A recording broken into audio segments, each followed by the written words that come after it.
news film report from Argentina takes us to Buenos Aires for an unprecedented interview with one of the most controversial figures in the Western Hemisphere. Here in Argentina's huge presidential palace, Juan Perón gives to NBC News an exclusive interview journalists have been seeking for years. It is on this balcony that Perón is most frequently photographed, speaking to huge crowds who gather to listen and to cheer.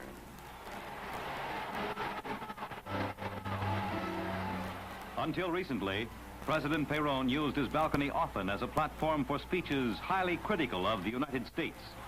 These speeches and his treatment of Argentine and U.S. journalists at times have contributed to troubled relations between the two nations.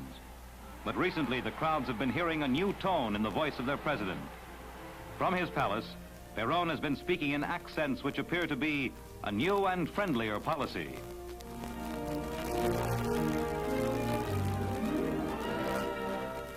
One recent U.S. visitor in particular, Dr. Milton Eisenhower, brought home reports of a warmer Argentine attitude. And now a newsman from the United States is invited to the palace to meet the man who in the past has avoided our reporters.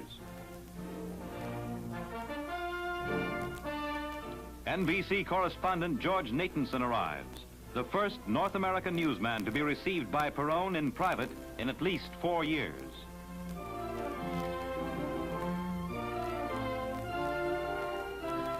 Perón opens the first television interview he has ever granted anyone. President Perón speaks English, but prefers his native Spanish, translated by his official interpreter. First question. Mr. President, when you were elected to the presidency of Argentina in 1946, a new doctrine came into being which bears your name, called Peronism. It is also known as justicialism and the Argentine third position. Would you please be so kind as to define those terms? It is rather difficult to explain the full meaning of it in a few words, but I can say that it is a doctrine that fulfills the necessities and desires of the Argentine nation and people. It is a conception that allows us to solve our problems with proper insight, and this, added to certain rules and principles, has established a doctrine which we are fulfilling with success. At least up to now.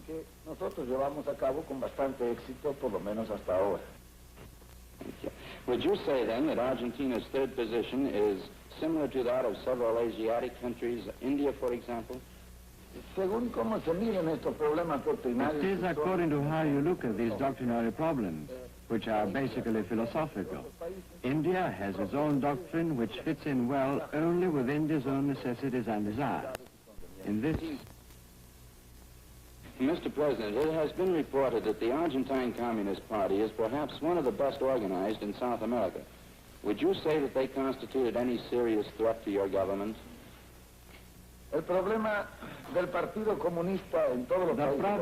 Communist Party in all the countries of the world is not a problem of organization, but a problem of numbers.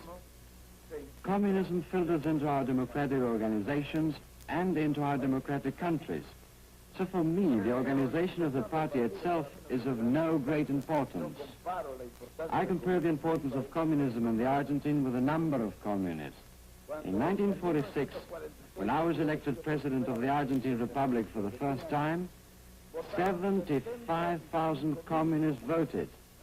When I was elected for a second term, only 20,000 communists voted.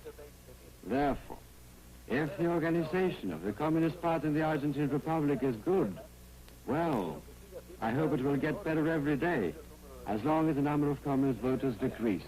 Yes. Would you care to remark on the recent tour of Dr. Milton Eisenhower throughout Latin America as personal representative of the President of the United States? I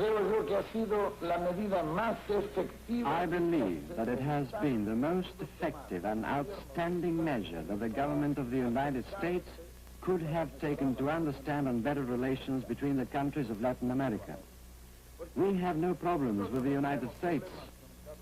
There have been minor misunderstandings between our governments, but I do not believe that there is a better way to solve these small problems than by sending an envoy of the conditions and qualities of Dr. Milton Eisenhower. It would be most interesting to know your opinion of President Eisenhower's present attitude toward Latin America.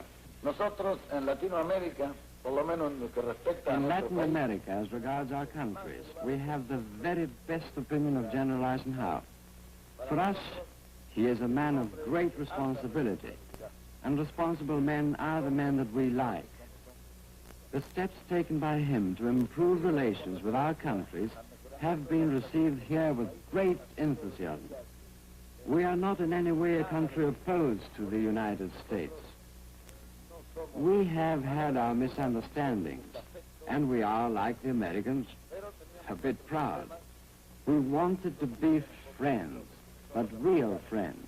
queríamos ser amigos, pero verdaderamente amigos. There is a bill before the Argentine Congress at the present time which would greatly facilitate the investment of foreign private capital in Argentina. La ley de inversión de capitales de la The República law of capital investments in the Argentine Republic is a natural consequence of economic reorganization. This is the reason why I believe that this law will greatly encourage the use of capital, especially North American. This will benefit not only our country, as the help they represent will be extraordinary, but also the North American investors who want to come to this country. And from this union of interest, it is possible that our trade will improve as well as our relations. Countries, according to the Israeli, have no permanent friends nor enemies. They have permanent interests. amigos y enemigos permanentes, tienen intereses permanentes. What suggestions would you put forward, Mr. President, which could go toward maintaining the excellent relations which now exist between the United States and Argentina? Yo creo que la mejor medida es dejarlo I actuar. believe that the best measure is to let President Eisenhower act as he is doing up to the present moment. If he continues following this course, relations between Latin America and the United States will definitely improve. In my opinion, what these countries need is to be treated with justice and impartiality. And President Eisenhower is a just and equitable man. And we believe that the relations are going to be all right. Las relaciones van a andar muy bien. In view of the very tense situation in which the world finds herself today, what would be Argentina's position in the event of a third world war? El gobierno argentino The Argentine government has always established a perfect situation. We are Westerners and we feel Westerners. For the government of the Argentine Republic, this can be reduced to a formula which reads, within the continent, for us, the Argentine Republic, and within the world, for us, the continent. y dentro del mundo, para nosotros, el continente. I understand. Mr. President, during the past 7 years, the United States has seen fit to change her ambassador in Argentina no less than 8 times. Recently, Ambassador Neufer was recalled and another representative appointed. Later, however, Ambassador Neufer was asked to stay on, a most unusual occurrence. Would you say that this was a step forward in Argentine-United States relations? Naturalmente. es Naturally, que no habiendo there is no doubt that if there is no continuous relations with individual representatives, it is difficult that there would be continuous relations with people. I have appreciated, and the whole country has gratefully appreciated President Eisenhower's attitude in leaving us Ambassador Neufer here. He is a comprehensive and intelligent man who has helped to strengthen our relations and has complied very well with his duties as an ambassador in the Argentina. He is probably one of the best ambassadors that the Argentine has had from the United States. Mr. President, recently you severely criticized the various North American news agencies in Argentina. As a result of that criticism, would you say that the situation has improved? Hubo un tiempo en que casi todas las There was a time during which all the news published abroad lacked truthfulness. We were even ready to take matters to the international organizations against the news agencies which distorted the truth. For this reason, a report was written up in Congress. But the agencies have changed that attitude, and we are now satisfied. We do not want to create a problem. We want the truth to be said, simply the truth. nosotros hacer ninguna cuestión. Lo que queremos es que se diga la verdad. According to terms of the Argentine-Soviet Union trade pact recently signed in Buenos Aires, Russia will send to Argentina heavy industrial machinery, tractors, oil and coal mining drill equipment. Nosotros mantenemos con la Unión We Soviética maintain the same relations with the Soviet Union that are maintained by the United States and England. Consequently, we have tried to trade products which are indispensable to us and are also indispensable to the Russians. None of these materials are war or strategic materials, but only manufacture items, machinery, and some exportable raw materials such as wool and linseed oil, which we cannot sell to anybody else. For us, the linseed oil problem is a big one. We have been producers of almost 80% of the linseed products of the world. When the United States bought our linseed oil, our stock was earmarked for the United States. But for a long time now, the United States has not bought our linseed oil, and we have no other buyer but Russia. There lies principally the reason why we had to resort to that market for our sales. There is no doubt that this fact is a commercial agreement, exclusively commercial. It has nothing to do with the political aspect. comercial, exclusivamente comercial, en la que la parte política no entra absolutamente para nada. Well, Mr. President, turning aside from the political points and problems of the day, it is well known that Argentina is excelling herself throughout the world in sports, greatly aided by your government. However, it's not so generally well known that you're an outstanding amateur sportsman yourself. I understand your interest runs from boxing to skiing, fencing, and motorcycle riding. Now, I don't think President Eisenhower has suffered any injuries playing golf, but I understand you took quite a spill on one of your motorcycles recently. Efectivamente, yo he sido toda mi vida un hombre. That's true. All my life I have been a sportsman. In order to carry on with the work I do here, which I sometimes start at 6:30 in the morning and finish at 8 o'clock in the evening, I need to be physically fit. This is the reason why I continue to practice some sports.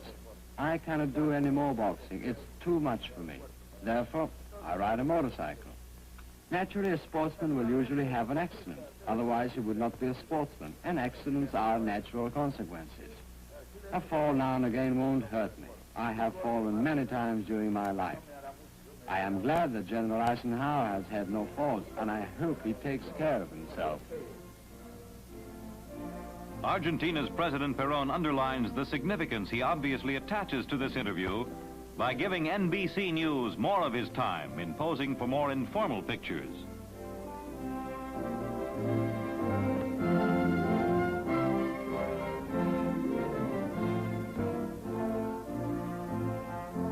Perón demonstrates his driving skill in the Argentine sports model he uses for relaxation.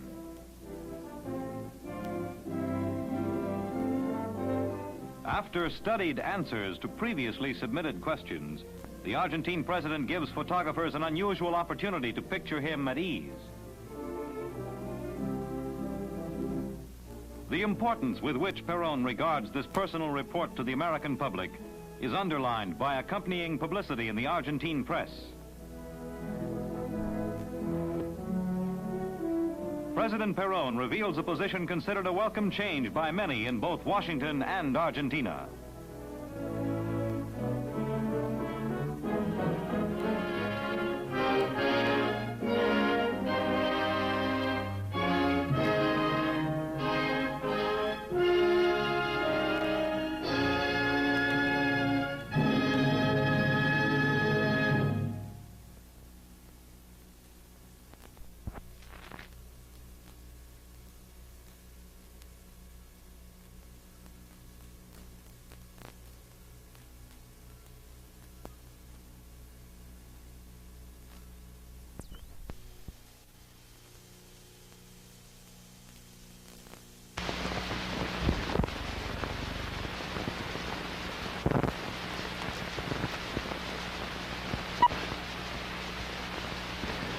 Mr. Vesco, supposing you were forced to return to the United States right at this moment, right in the middle of the presidential campaign, what